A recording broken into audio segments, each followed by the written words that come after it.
Tuan sembah niring ulun kapurba risang murbe ngaret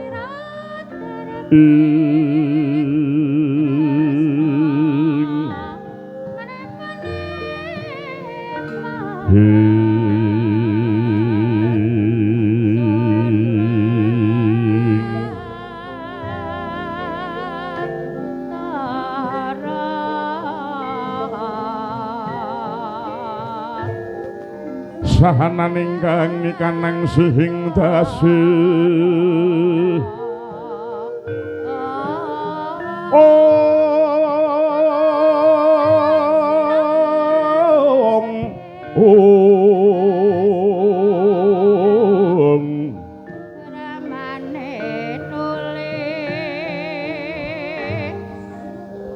sahanan ingkang ikanang sihing dasi mawe buka sawagun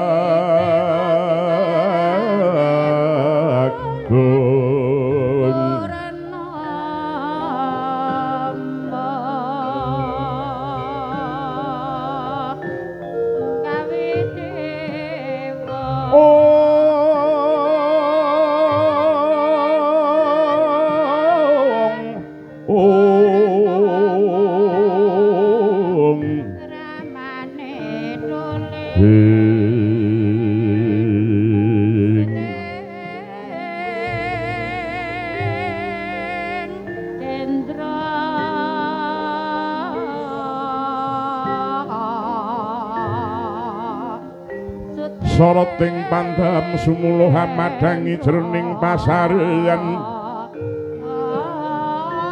remu-remu kalingan ngarang-arangani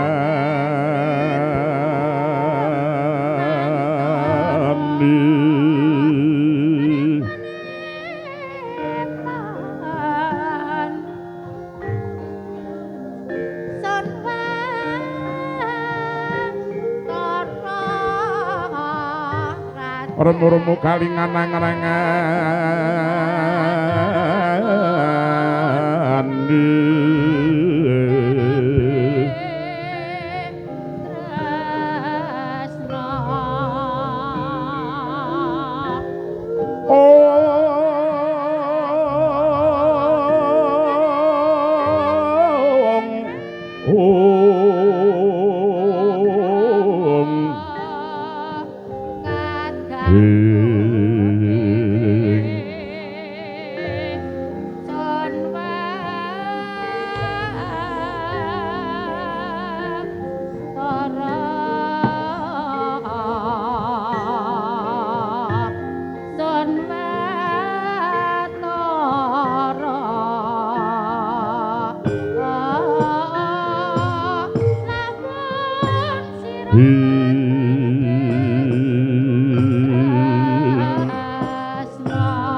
leng-leng ramiwaning kang sasangka gumenyar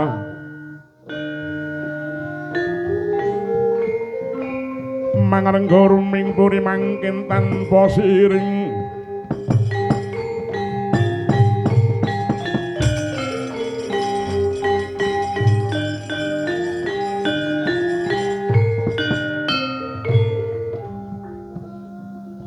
suwuh Redata Pitana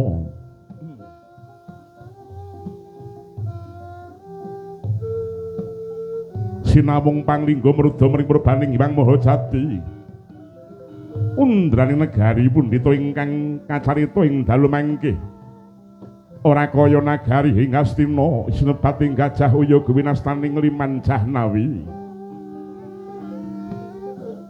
yekti negara Ngastina dadi tuk sumber jantraning jagat mobah musik ing bawana labet nedhengipun ketamaning kala bendu saksuruti Prabu Pandhadewa nata rengkaning praja Swaya Handadra nadyan tunggal trah Ngastina awit beda kang dadi pernahe lan kinajek kamulyane padha dredhah ampyak awur-awur satmah kathah para kawula kang sami dadi banten bangki mblasah pindha babatan pacing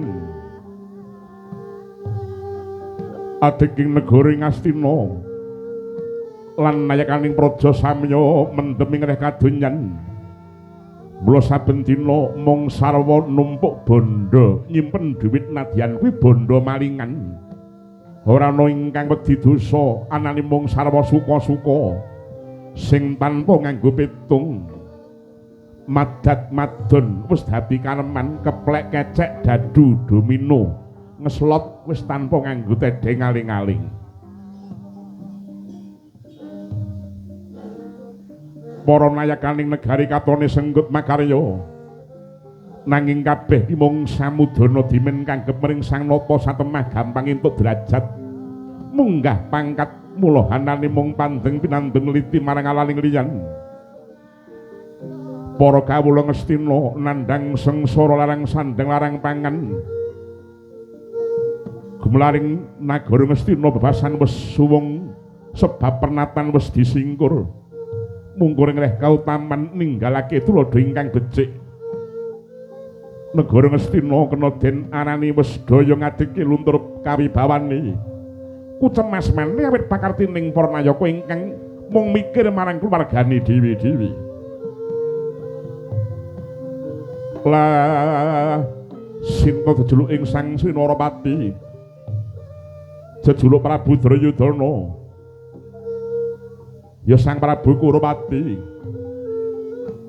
Desta Rastratmaja Tri Pamangsah. Ya Sang Prabu Gandharya.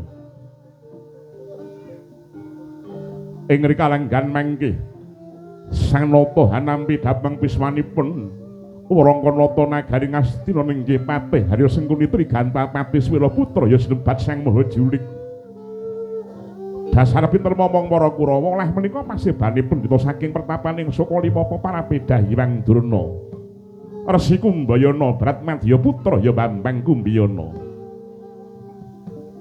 Datang kantun ing mangkih nampi dhateng sebanipun Nalendra nganggo Prabu Karna Basusena. Dalah ing rikalenggan mangkih sanata nampi rawipun ingkang yang takondha Sang Reksi Bisma ya Raden Dewabrata ya Raden Ganggoya.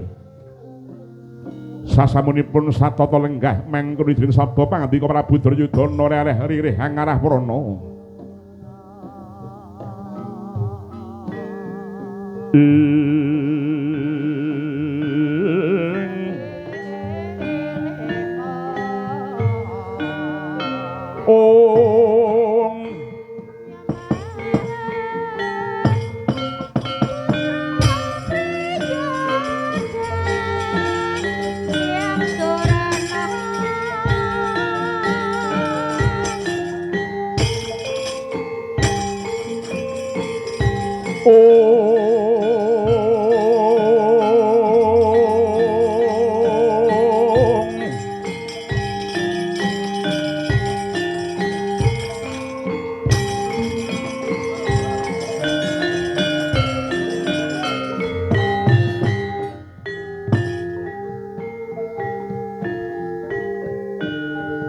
Sritina ning pasewakan busana sutra maneka warna.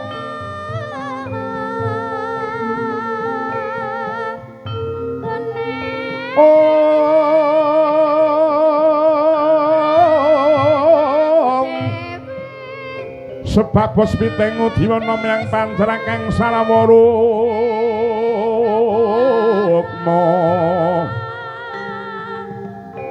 Renggeng manik Narawata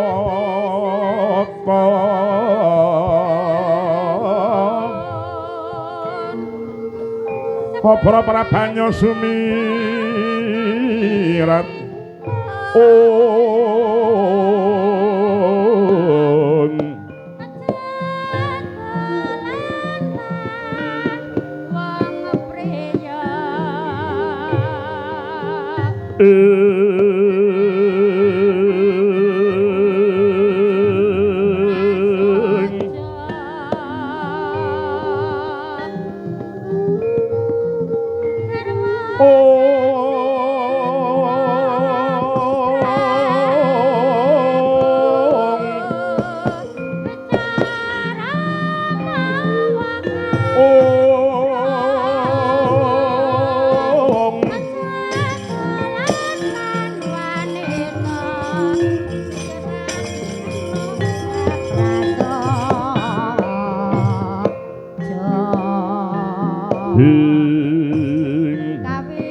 leng-leng ramiwane ingkang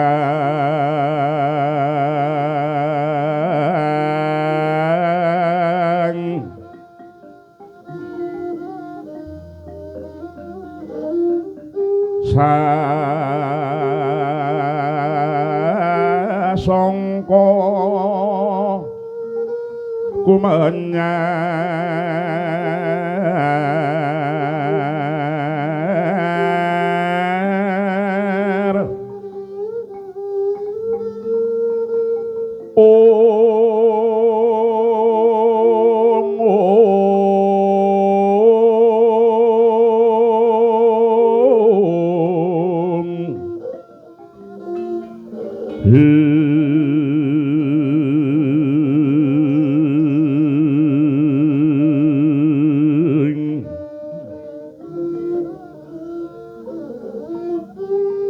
mangrengga ruming puri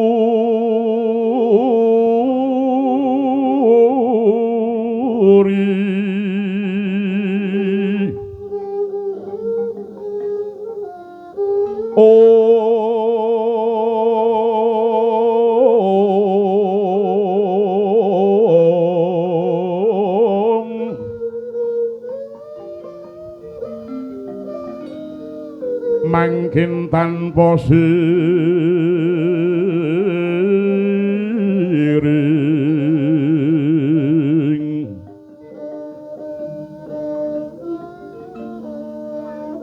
halap ningkang omah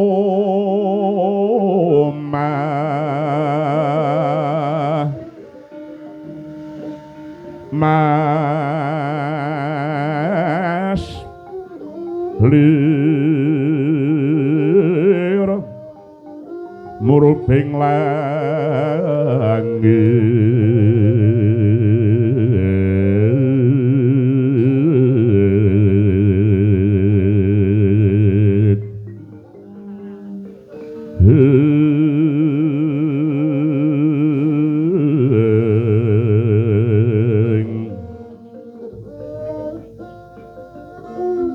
tekian sarwa mani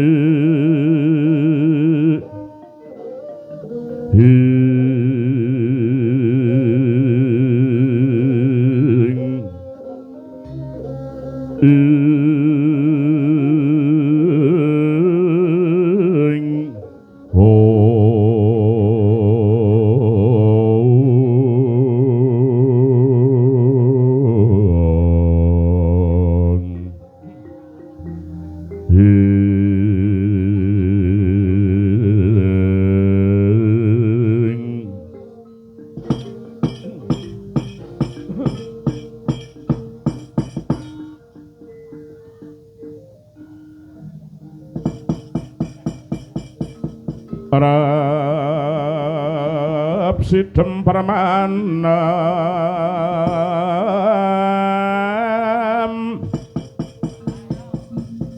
datanono sabawandi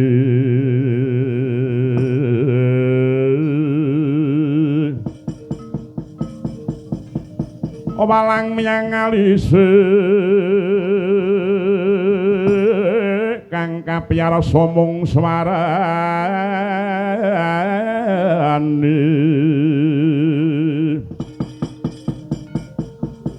abdi kriya gandeng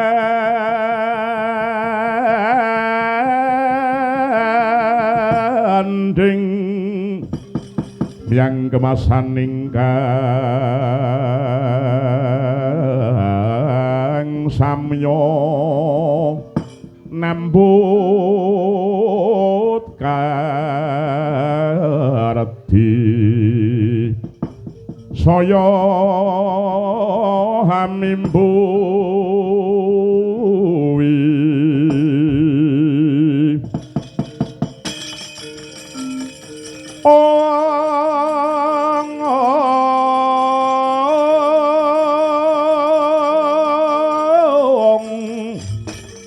hasri senen jroning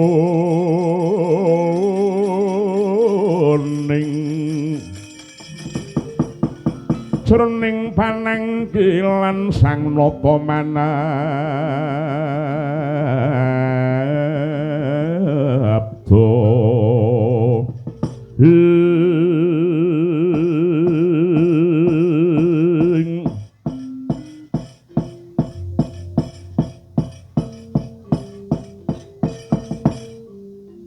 milahing sekaring bawana langgeng yayah Katuji Wingkara putu Prabu Kurupati ingkang tak tresnani putuku Duryudana aku ki mau mbahmu Bisma lamun ta rawuh ana ing Praja Ngastina kene iki mau ngibarate kaya dene kebo mulih marang kandangi ingkang karepe iki mbiyen ki mau dudu negaramu lan dudu negarane sapa-sapa. Nanging ki mbiyen ki mau tinggalane wong tuaku swarga kang minulya Prabu Sentanudewa. Lah, apa to sebabe? Dene nganti titi mangsa iki tumiba marang sira Putra Prabu Kurupati merga lakuning sejarah ingkang menceng ingkang sengaja nalika semana dienggokake dening alam. Perkara kuwi ora kepengin ngrembug swiji-wiji ingkang mangkono. Puniyang mung bakal gugah marang kala nanging tumraping mbahmu takandha aku rawuh ana ing kene iki kudune rasaku sengsem, kudune atiku ki seneng. Nanging putu bareng aku bisa mawas kahanan Ngastina ingkang beneh kelawan padatan kaya beda banget sungsate kalamun katraju kelawan Ngastina rikalane jaman Prabu Sentanu mbiyen. Putu bareng aku mawas kahanan Ngastina saiki saya panas sanggon-nggon anane mung angkara murka. Putu-putuku apa kaya ngene iki mau sing jenenge negara kang sentosa. Kowe seneng-seneng ning mung nyenengke Kurawa, mung nyenengke keluargamu dhewe. Kowe seneng-seneng mung sak keluargamu nanging ora bisa nyenengke marang para kawulamu, para rakyatmu kabeh. Merga apa? Uripmu wis ngedoi marang budaya. Mongko budaya ki mau angen-angen kang babar marang kaendahan.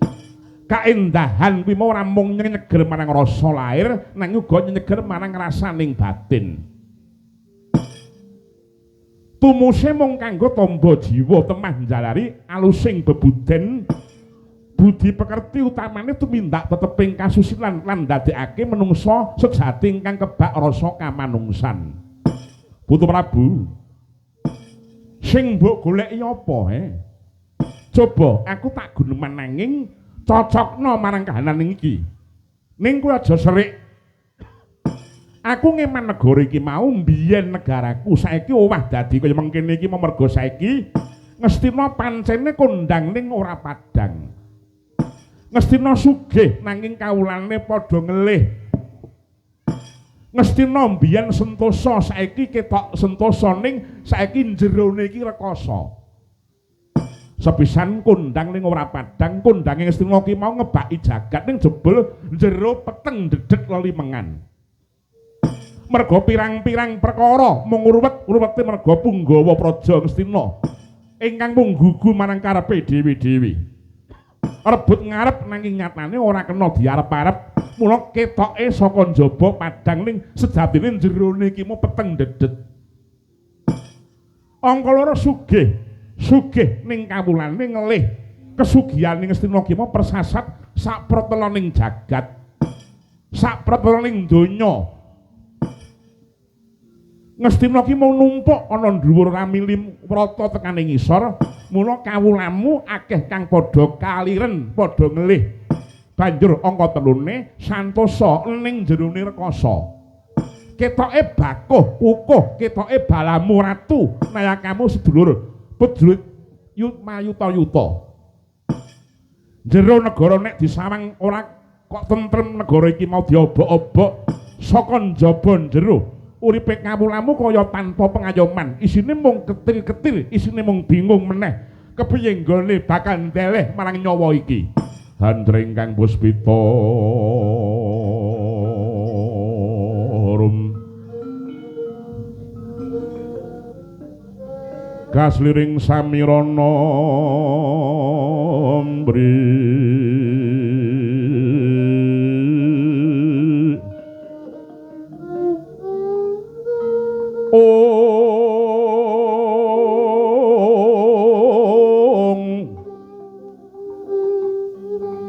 sekar gadung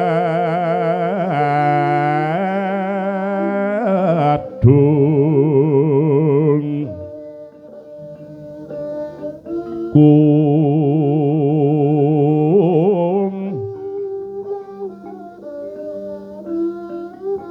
ngas gandanyo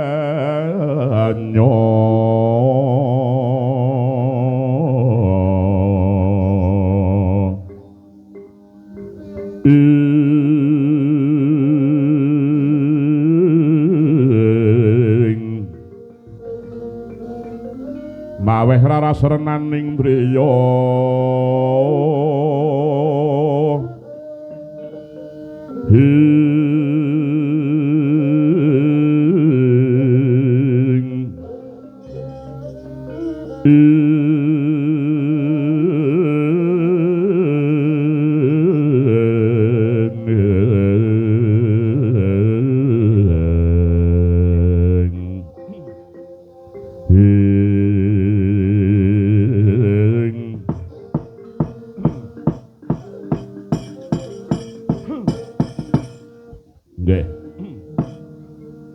ngaturaken panuwun ingkang tanpa pepindhan Kanjeng Hyang Takandha sampun paring sabda tama dhateng ingkang wayah kula Ngastina. Nanging kinten kula boten sedaya leres pangaraosing penggalih paduka Sang Matma Bisma dhateng kawontenan ing negari Ngastina ngri kalanggan mangke. Hareh nyatanipun ngantos dinten menika kula tetep sinuyudan dening para kawula dasih sedaya nayaka pangembating negari menapa dene para raja manca negari ingkang sami ngagungaken dhateng ing wayah kula pun Kurupati. Iya, aku ora maido. Pancene kaya mengkono kawentare kondangi nanging aku mung maca nganggo ngilmu titen. Niteni marang kahanan ingkang dumadya ning negara Ngastina iki. Areh ning gedhe rasa tresnaku kelawan lestari ning negara Ngastina iki mau nganti besok aku ki nggawa pawarta kabungan ingkang pawarta kuwi mau ana sambung rapete kelawan owah-owaning kahanan ing bakal tumeka. Lamun ta bumi iki bakal didandani, angkara murka bakal disingkirake adoh ingkang ana mung jaman Kertaraharja. Wondene warta kabungan mau ora liya kejaba wisik ing Hyang Agung ingkang lumantar jroning pangimpen. Lamun ta titi mangsa iki ingkang nyipta jagat bakale ngudhunake ya kuwi wahyuning keprabon ya wahyuning ratu ingkang sinebut wahyu cakraning rat. Dagi wahyu mono tuwa saka apa ing pangudi ingkang pangudi ki mau sinartan mantep lawan temen. Mantep ing rasa tumening tumindak ingkang tinambaran rasa lila wani lan kurban. Lila tegese samubarang ingkang katindakake ora bakal tuwuh panggrundel panggresula kuwi jenenge lila. Wani kuwi mau semang-semang utawa samar-samar mengko gek kuwi wis ora bakal ana tegese. Kurban ing kene ana loro kurban lahir kurban batin. Kurban lahir kuwi mau dana driyao marang sapa wae kang mbutuhake. Mula yen nganti kena tak pernahake titi mangsa iki gage raupa banyu bening. Ora kudu sira dhewe ingkang manekung pujabrata golek wahyu ki mau. Merga titi mangsa iki wahyune bakal mudhuna ning ngalas Krenda Wahana ingkang gawape kliwat-liwat mingiti kepati-pati. Mula putu Prabu paring dawuh marang putuku Saraja Binangun Lesmana Mandra Kumara.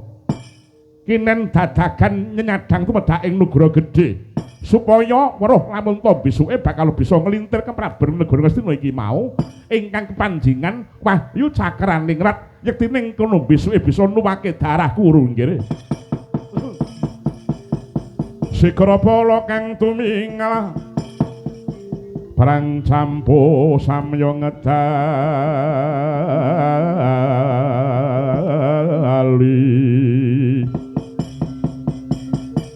ler tatet wilating kanta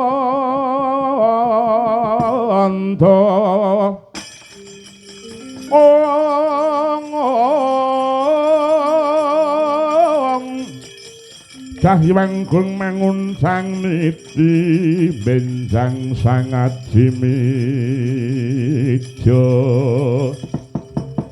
latinya ngedali wus ing Paman Sengguni Paman Haryo Suman kicune oh ya nek wis turu ki apa ya apa perkara kuwaregen apa pancene durung madang ngene liyane turu ki mong kicune ana dawuhmu Kakang ditimbali Kresna Sang Prabu Duryudana Paman Sengguni wonten pengendi kowe ngadhawuh sinuwun aja dingkangi lan hinana lungguhe anak kulanang Saraja Binangun dage titimangsa iki unggah ning Stingge Binaturata sendika nyuwun pamit madhah pasilan nggih leng-leng rami maning kang sasangka gumenyar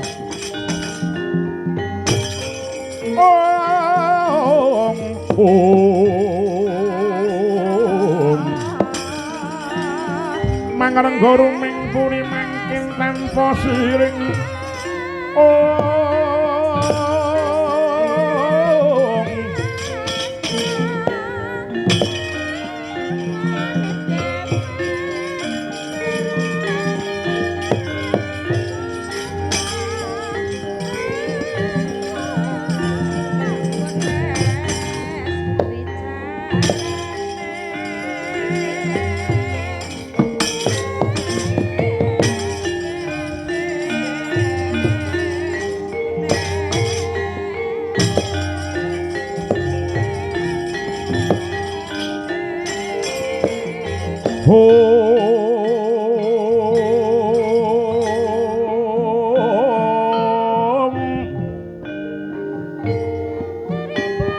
Pama kaki padha dipuniling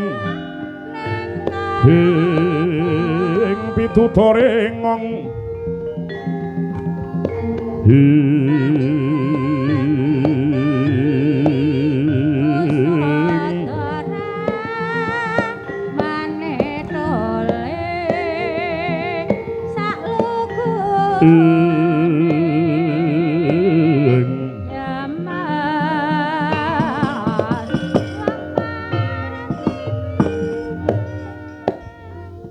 Putra Ngastina Radresmana Mandra Kumara gecul marucul keladuk ugal-ugalan mripate pendul irunge mbetet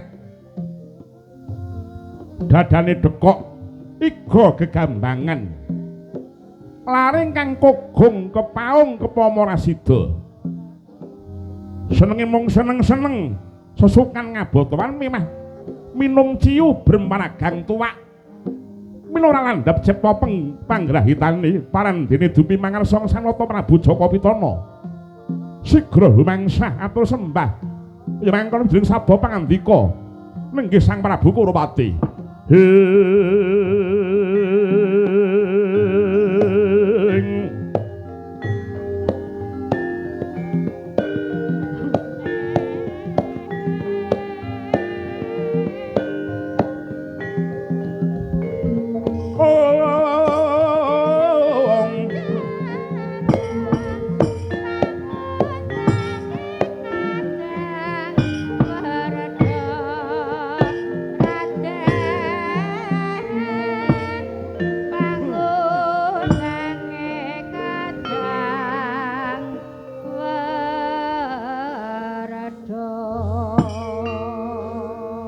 ana kidung rumeksa wing mangi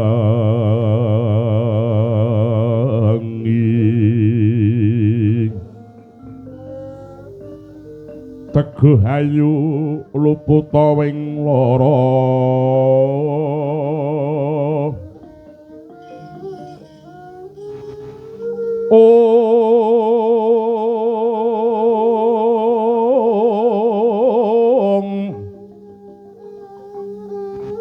luputa bilai kabeh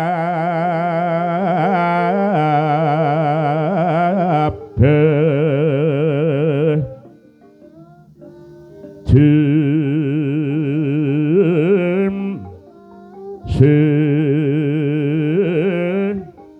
tan datan purun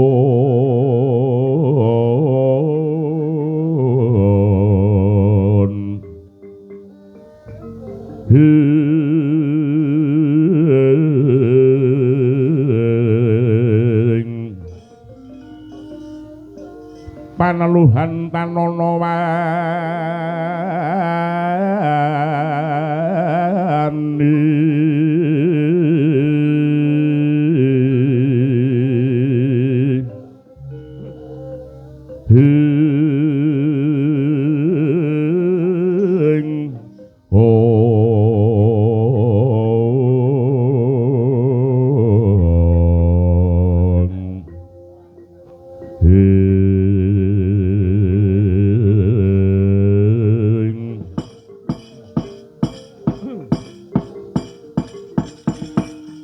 jagat dewa Bathara putraku nggih putraku wong bagus Lesmana Mandra Kumara aja kaget mbak biji mangayun dina iki nggih kulup waduh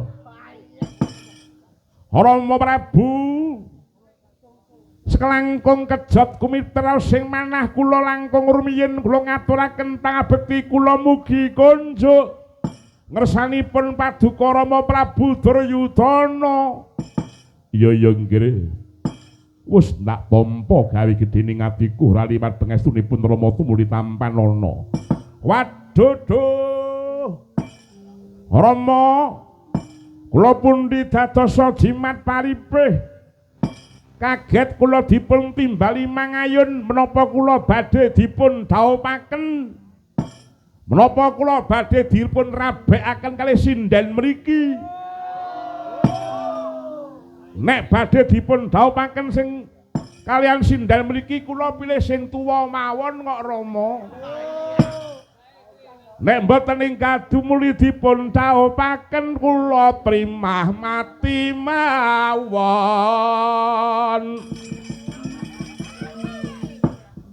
Kaya ngono anak ratu. Eling-eling wong petruk ki ndelalah. Iki ana pasir makan kok malah ature malah ora pati temata ki piye ta iki. Deh. Marem-marasaning penggaling sun. Dene jeneng sira wis marak ngersaning pun Rama dina iki. Lesmana. Nuwun sewu wonten pengendi kowe ngadhawuh. Rumiyin kula menika kepengin dhaup kalian Dewi Siti Sendari ugi wurung. Dhaup kalian Dewi Titi Sari nggih mboten kelakon. Bola bali wurung napa kula sajeke urip mboten omah-omah. Nek mboten kula menika omah-omah kula trimah mati mawone noning nene no nek nene no none alah iki kan iki ladrang apa iki ngene nggih iki dewa bakal ngudhunake wahyu ya kuwi wahyu Cakaraning Rat ingkang bakal mapan ning alas Krendra Wahana mula saka kuwi areh ning sira besok ingkang tak deng-deng kaya kendang ingkang bakal nampa keprabon Hastina. Mula dina iki kowe budhal menyang alas Krendra Wahana. Goleka tumekedak ing wahyu Cakaraning Rat ing besuke kowe bakal dadi raja sak tedhak turunmu besok bakal nurunake darah ratu. Walah kujur. Lah kok kula didhawuhi golek wahyu mlebu ngalas. Golek wahyu kok dadak teng tengah alas niku pripun to mo? Nggone peteng terus lemute gedhi-gedhi. Mbok wonten kutha mawon wonten jajanan. Len kula menika seneng nek nyawang wong wedok sing ayu-ayu. Walah, ngene ya ngene. Kuwi pancene omah Wahyu ki panggonane ki mung nggon peteng-peteng ngono kuwi mau. Apa to sebabe Wahyu ki mau ora medhun ning nggon kutha sebabe ki mau? Kutha ki nggone rame, ngono. Ora menep nggone semedi, ngono. Kokean kafe. Lha ngono kuwi kutha. Kanepung Pujabrata ki mau kudu mapan ning papan kang sepi. Ana ning alas ngono ki mau. Gelem ya ngkel ya. Mangkata ya ngkel semana Mandra Kumaraja kaya bocah cilik. Waduh. Nek kula niku mangkat teng alas, kula tarak brata napa kula pareng beta demenan. Lho. Aja ngkel aja kaya ngono ki mau, ngono. Ngono ki ora apik, ngono ki ora apik, ngono. Wong poso, wong tapa kok nggo demenan ki terus kepiye ora coba. Mengko gek ora aduh kepiye ora kaya. Wah, kacau nek kaya mengkene iki mau. Tapa ki mau ning alas Krendha Wahana paman Sengguni yang prayogine mang momong dateng ingkang wayah mitra sampeyan dos pundi? Inggih nggih Lesmana. Karo aku ya ngriya, karo aku, karo Mbahmu Sukalima. Ya nggih karo pun Mbah nggih karo Mbah ya ngriya. Wis tak jamin kowe bakal entuk Wahyu. Kula kalian sing Mbah Drona kalian Mbah Sengkuni. Mengko karo aku lan karo Mbahmu Harya Suman. Yang takondho kok kepingin bakal mengestoni kowe kok nggih Putu Prabu. Utamane Lesmana Mandra Kumara. Lesmana, wonten dawuh mo. Nyuwun dawuh karo Eyang. Kula nyuwun sabdatama Eyang. Ya kaki. Ingkang baku wong ngudi Wahyu kuwi mau paribasan turuwa kuwi mau nek arep nesu. Nesuwa yen arep perang, perang yen arep mangan. Ingkang werdine turuwa nek arep nesu tegese yen sira kira-kira tuwuh kanepsane nggonen turu, nggonen ningake marang rasa. Dados wong arep mudi Wahyu niku mboten pareng nesu nggih Eyang, ora kena nesu.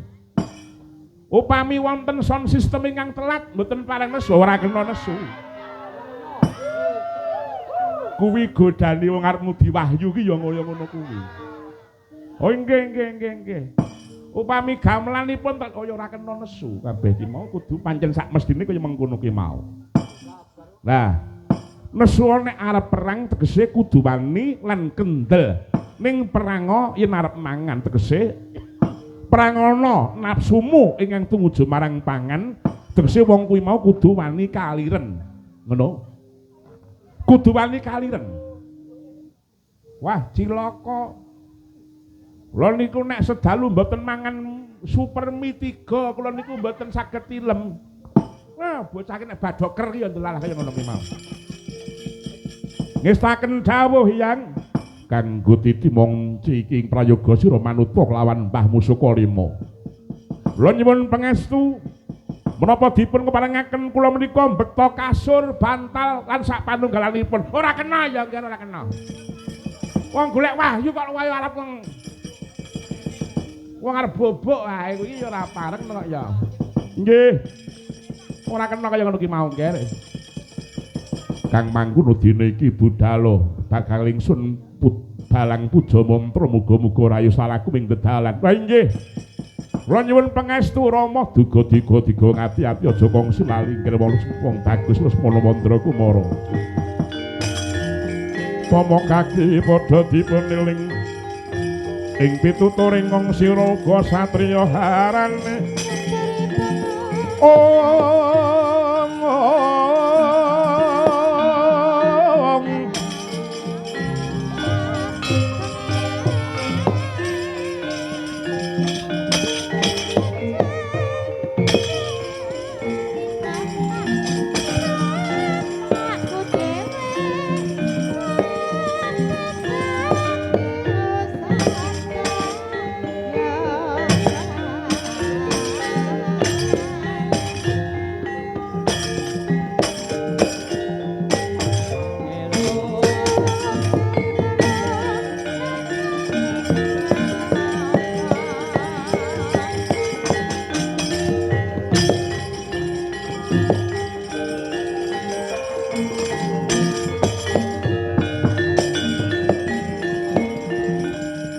leng-lenging driya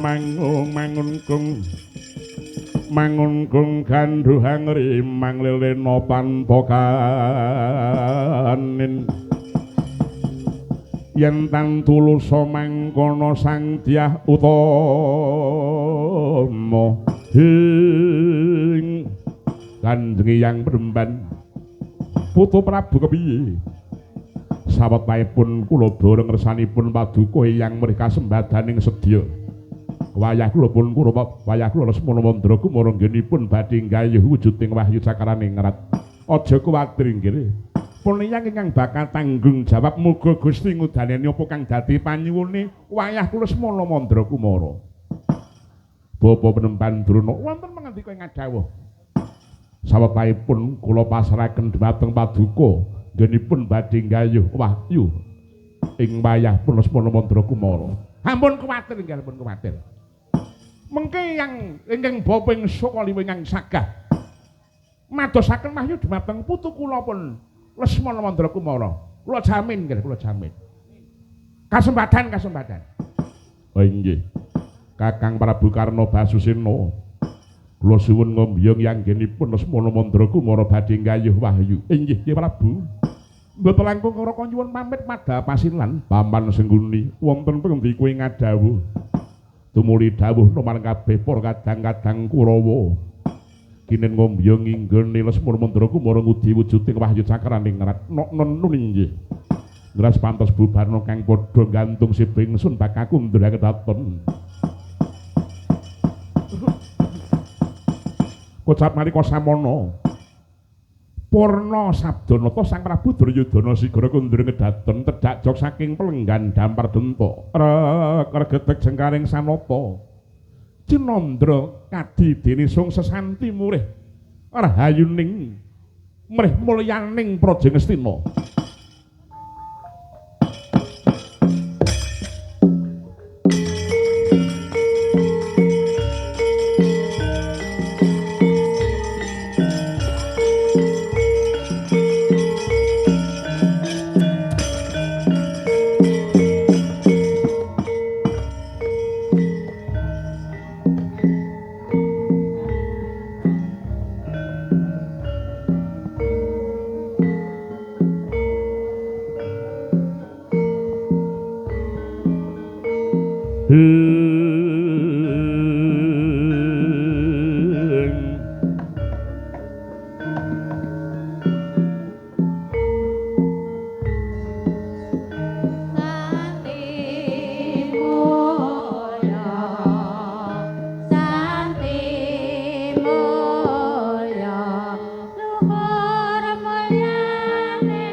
mangayuh ayune